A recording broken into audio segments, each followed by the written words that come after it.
ఏలూరు జిల్లా ఉంగుటూరు నియోజకవర్గంలో జనసేన అభ్యర్థి పచ్చమట్ల ధర్మరాజు ప్రచారం జోరుగా సాగుతోంది. ఉంగుటూరు నియోజకవర్గం భీమడోలు మండలం మలకచర్ల, ఆగడాల లంక గ్రామాలలో ఆయన విస్తృతంగా ప్రచారం నిర్వహించారు. అలాగే భీమడోలు మండలం కొల్లేరు గ్రామాలు, మల్లవరం, చెట్టున్నపాడు గ్రామాల్లో కూడా ఆయన ప్రచారం చేశారు.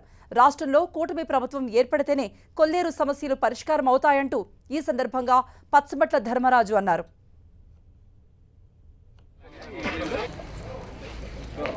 డాక్టర్ గారు లెక్క పెట్టారు.